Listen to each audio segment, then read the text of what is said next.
Alright, welcome back. This is Ben Hellstead. I'm your Jedi Warrior for Jesus at Operation End Times. This is part 2 of Job, the End Time Man. Into the Wilderness, Exodus series, Exodus 2012. What we're wrapping up today is in Part 2B. Is we were looking at Job, the End Time Man, and kind of ended Part 1.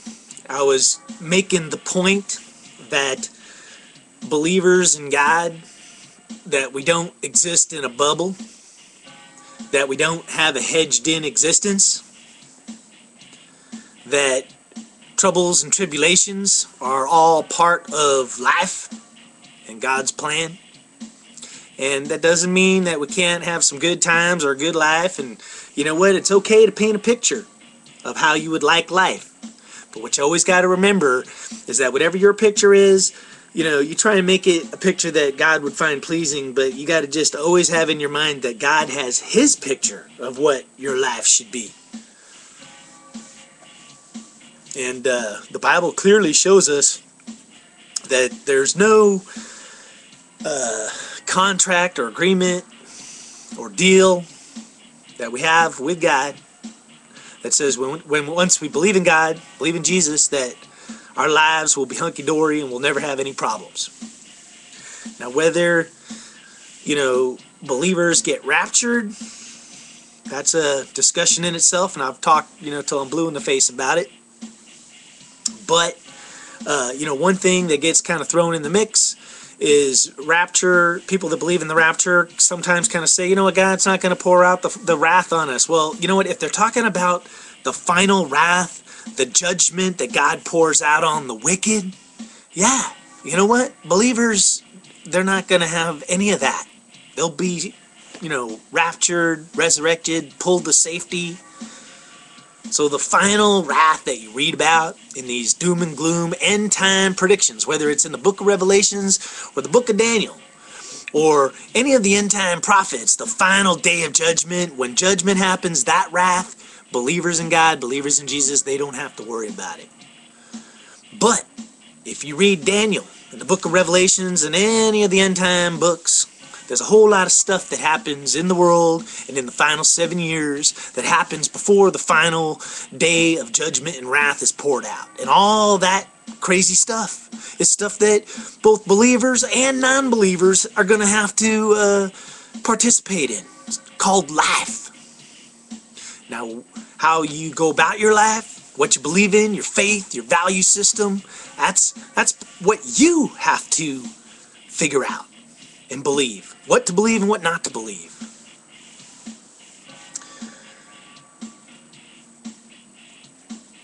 But a lot of stuff's going to happen. You know, the 4 horsemen. Earthquakes, famines, volcanoes, earth change, weather change, war, plagues, pestilence. All that stuff could be in your life. Both good and bad people. It was in Job's life. You know, he had to suffer all of that. Now, one thing I want to kind of get back to is in part 1, I was talking about an amazing chapter in Ezekiel, Ezekiel 14, specifically verse 14, where he connects Noah, Daniel, and Job all together as end-time men.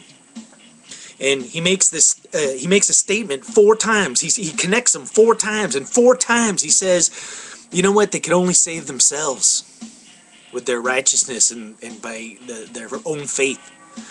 And you know, for me, that kind of, I was like, I don't understand that, because Noah, his family got on that ark with him, you know. And Daniel, you know, he had some friends and they were saved. And you know, Job, he had some kids, 7 sons and 3 daughters, but they actually were killed. But in the end, Job got more sons and more daughters to replace them. So, you know, I had to kind of rectify that in my mind, which is, you know, can a person with their faith, like if you have faith in God, strong faith, will it save your family, your friends, your household, people around you? And the answer is yes and no. Because if you live by faith and it shows in your life by who and what you are and how you go about life, it could affect the people around you. And when the hour of truth and testing and tribulation or whatever it is that God throws in your way, you know, for you to be tested and to get through, you know, your friends might listen to you. And, you know, that's kind of what happened to Noah, you know, is he was building the ark, and, you know, the whole time he was building the ark, all his friends and the other people around him were mocking and scorning him. They were like, Noah, you're a crazy old fool, man. The world's not going to end. And everybody went about their business, eating and drinking and just, you know, getting on with life. And, you know, Noah's family, it's kind of hard to say where their heads were at. Maybe some of them believed and had faith in God, had faith in Noah. Maybe a few of them didn't. But when the time came, and Noah said, everybody get on board that ark, you know, a certain amount of people, his family, got saved. Because one way or another, their connection with Noah got him on that ark. But Noah himself, he couldn't save anybody but himself. You know, it really came down to each person in his family had to make a decision to say, you know what, I either believe in God and I've heard what he's saying, or I believe in Noah just because I know him, or maybe it's his position of power, but, you know, as my father-in-law or father, but one way or another, I'm going to listen to him and get on that ark. But they make the decision to get saved. But Noah does play a part in it, but he couldn't actually save anybody but himself. But people that were around him, his inner circle, got saved. You know, same with Daniel. You know, he had three friends, Meshach, Abednego, and Midrach, or whatever. I always get their names wrong, but you know what? They listened to Daniel, and when their hour of truth and testing came, you know, where they were fed to the lions and put in the fire, they survived their faith, Daniel's faith and their faith, you know, because they believed in God just like Daniel did. And, you know, what's amazing about that whole story is, you know, people are always, you know, looking at Revelations in the final week, and they're all scared to death, and they're like, oh, that horrible stuff we can't possibly have to go through any of it. But you know what? God comforts people, and when he comforts them, he's not talking about comfort like a life of comfort, like when I comfort you, I'm going to put a hedge around you, and I'm going to make sure your life is all rainbows and four-leaf clovers and a white picket fence, and you'll never have any trouble in your life. No, comfort means in your hour of trouble, God will comfort you and calm you. And that's why, you know, when you read the story in Daniel about his three friends when they were thrown to the lions and put in the fire, you know, they didn't go into that hour of testing, into the fire, into the den of lions, carrying all their creature comforts, you know, like all their gold chains and their stereo and furniture and a sack of gold. Like, you know what, if I'm going to be fed to the lions, I'm taking everything I own, all my comfort in life, I'm taking it in there with me. Because you know what, if they had done that, they'd have been eaten.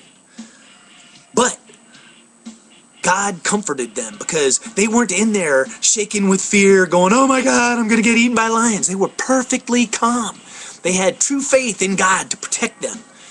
And sure enough, God delivered them through their hour of tribulation, because the lions didn't eat them and the fire didn't harm them.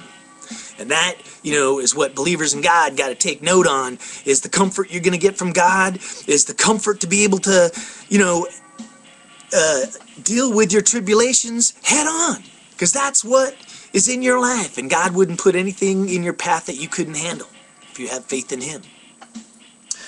So, you know, the point I was getting to in Ezekiel is here he connects the dots of the end time men, the Noah, Daniel, and Job. But he says they can only save themselves. But, you know, there's like a yes and a no to that, because others can be saved if you have faith too. But you can't actually save anybody. You know, ultimately their own faith and what they believe and don't want to believe comes into play. And that's what's stated in Ezekiel. So, you know, a lot of people that think that they can pray all day long, and, you know, that all their friends and family around them are going to be saved no matter what they're doing in life and how they go about life, and no matter what they're going to decide to do. You know, it's just like an alcoholic. You can't make an alcoholic stop drinking. They got to eventually decide to stop drinking themselves. So, you know, I'm not saying don't pray, but that's kind of what was going on with Job. Is that he was praying and making offerings to God, and he was saying, you know, my children are eating and drinking and going about their life, And, they might be sinning or cursing or doing something wrong in God's eyes, so I'm going to pray and offer extra offerings to God, and hopefully God will forgive them for anything they're doing. And you know what? That's one of the big lessons in Job, is that his 7 sons and 3 daughters were killed, destroyed as part of the tribulation that came into Job's life due to Satan telling God that Job's faith would flicker out, if the hedge, that the protection that God had put in his life was removed. Of course, we know that Job's faith remained steadfast. He remained true to God. So in the end, he got back double-fold everything he'd had before: land, wealth, property, kids, wives, everything. But Job, he is a fascinating character, because Noah was more of a prophet, Daniel was a prophet, and there was all sorts of prophets in the Old Testament, all of the final 12 books of the Old Testament are prophets. But Job wasn't a prophet, and he probably wasn't, part of the chosen. I don't think he was a Jew or an Israeli, or however you want to work it. He might have known of them, but nowhere do you really find Job written into the lineage of Abraham or Adam or anything, So he was basically an Arab or a Gentile, and yet he had great faith in God. But another way that Job is described is as someone who scorns or mocks. And there's a fourth guy that shows up in the story of Job, who, if you ask me, it's an angel that shows up, and he kind of chastises Job. And one of his weaknesses is his vanity, thinking that, because Job constantly says, I'm perfect, there's nothing wrong, I did nothing wrong, why is there tribulation in my life? There's no reason for God to bring any kind of trouble into my life. So the angel rebukes him and says, who are you to think that? But the other thing that Job, gets chastised for is being a scorner or a mocker. And you got to say, what the heck was he scorning and mocking? And the answer ends up, in my opinion, it's God or the end times. Because think about it. In the days of Noah, when he was building that ark, people were laughing and scorning at Noah. They're like, you're a fool. The world's not ending. And they went about their lives eating and drinking. And in Job, the same thing's happening. He's an end-time man, and yet his kids are going about their lives eating and drinking. And you know what? I think Job was a part of it because he was their father. And in a way, he was, when people brought up the subject of the end times, the final days, he was probably right along with them saying, oh, that's for thousands of years, or it ain't never going to happen, and it's not anything we really got to worry about. God loves us, and God's protecting us. Look at my life. I'm Job, man. Who's greater than me? And I'm cool, because even though I'm rich, I give money to the poor, and I help people out. I got a good life. God loves me. And that's what we read about Job. The very first thing is that God found Job to be perfect and righteous, and yet all that calamity came into his life. But that was kind of the second thing that Job was chastised for, was mocking and scorning. And I'm thinking he was kind of mocking and scorning the end times. And later on in Job, he talks about the end times. So it was on his mind. He says some powerful things. He says, I know my Redeemer lives. So he's either looking into the future or he's in the future. But he knows one thing too. Even though everything he's suffered, he kind of says, in the very end, it will be the wicked that get punished in the final judgment. They'll get what they deserve. And that's the other, end of the story, which is it is important who you serve and how you go about the path you walk in life. And that's where the wilderness comes in, and the Exodus, and the end times. So you know what? I'm going to wrap it up. This is Job, the End Time Man, Part 2B. I'm Ben Helsted, your Jedi warrior for Jesus. And just think about it all. Read that whole story, Job, again. And, while you're at it, start going back through the other end time prophets, man. It's amazing, like Micah and Nahum and Jonah. All these guys are looking at the end times, and there's just some amazing stuff. I'll be bringing it up. Micah, I think he points right at the end time prophecy and looks at the Exodus that happens in the final week. But that's a discussion for Part 3. All right. God bless y'all out there. Keep the faith.